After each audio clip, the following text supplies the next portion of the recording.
Hi, I'm Antony. Welcome back to my channel. For those of you that have seen me use this dip station before, you'll be pleased to see that I've now added some supportive legs. Previously, it did move a little bit as I was doing dips, but not anymore.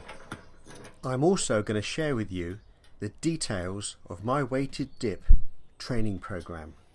But first, let me start by telling you a little bit about my dip station, because I often get questions about it. The previous dip station that I owned didn't enable me to fully extend my legs, so I spent quite a lot of time looking for a taller dipping station that I could use in a home setting.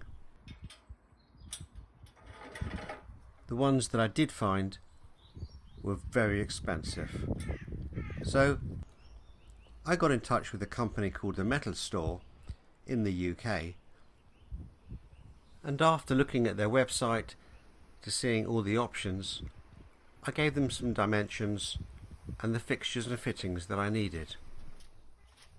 A week or so later, they arrived at my doorstep and I assembled them.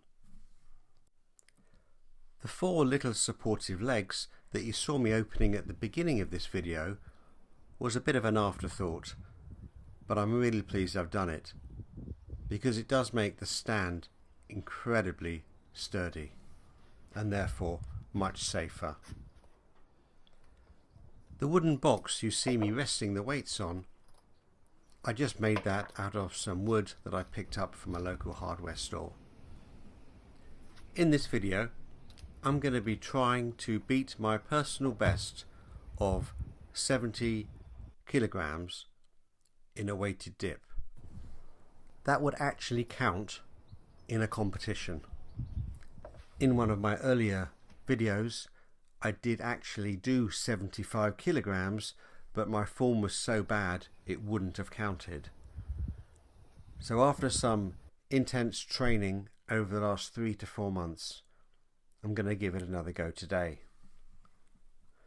So I started off with doing a single rep without any weights attached, and then I added 10 kilograms, completed another rep, and then I added another 10 kilogram plate, building it up to 20 kilograms,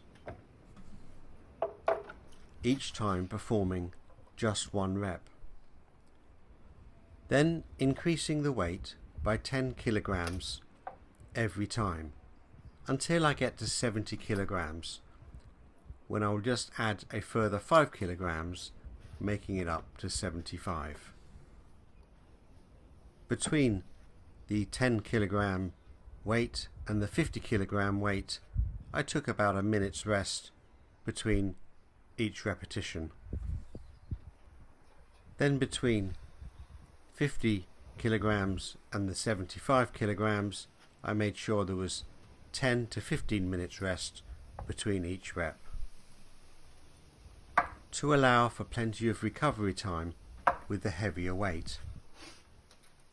During this training session, I worked very hard at maintaining the correct form for a street lifting competition, in order to make sure that when I compete next in a street lifting competition, my reps will actually count.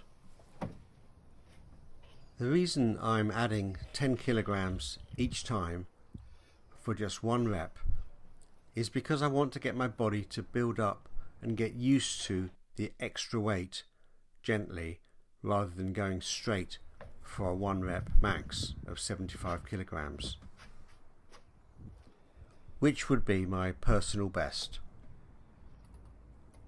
Let me tell you about my training that I've been doing over the last 3 to 4 months. I've been training weighted dips twice a week, usually a Tuesday and Saturday, which gives me plenty of time to recover in between each workout. The 2 sessions are slightly different. The first one is all about volume, and the second is all about strength. So let me start by telling you about the volume session. I do 4 sets of 5 to 8 reps at 65 to 75% of my 1 rep max. If you're not sure what your 1 rep max is, that's okay. Just pick a weight that you think you can do somewhere between 5 and 8 reps and 4 sets with 3 minutes rest in between each set. Once you can achieve 8 reps with 4 sets with 2 to 3 minutes, I personally have a 3-minute rest, but you may want to do it with 2. Once you can achieve that, then slightly increase the weight by maybe 2.5 kilograms and then go again the following week. And then repeat the process until you can do 8 reps, 4 sets with a 2 to 3 minute rest between each set. There is no need to rush to increase the weight. It's better to do it slowly to give not just your muscles but your tendons and ligaments time to adjust to the excess weight. Bearing in mind, if you do manage to get to 8 reps with 4 sets, you're looking at 32 reps overall. So bear that in mind when you pick the weight you're going to use. My second session of the week is all about strength. It's a lower repetition but with higher intensity. So it's 5 sets of 2 to 3 reps, and these are done at 85 to 90% of your 1 rep max. Once again, if you don't know what your 1 rep max is and you don't want to try, then you can simply start with a weight that you think you can do comfortably and build up over the weeks. Between each set, I take a 2 to 3 minute rest. In neither of the strength or the volume sessions do you push yourself to the absolute limit and go for a 1 rep max. The 2 weekly workouts that I do that are all about building strength and volume without putting myself at risk by going for the absolute maximum. I like to stick to a program like this for around about 6 to 8 weeks, and then I'll have an easy week where I won't be training too much with weighted dips, maybe not at all, and then I will do something like I'm doing in this video, and I'll be going for my 1 rep max after I've had that easy week to recover fully. So now I've just added 5 kilograms to the 70 kilogram stack, making it 75 kilograms, which will be my 1 rep max. This time I have to perform it with good form to a competition standard,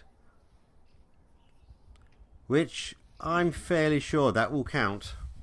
If you're new to weighted dips, what I have learnt is that your body does take time to adjust. So it's always worth having a proper warm-up and starting off with a very manageable weight and building up slowly over time. If you found this video useful, please do hit the like button, as the algorithm will absolutely love it and it helps promote the video to a wider audience. And if you haven't already subscribed, this will be a great time to do so. And I'll see you on the next one.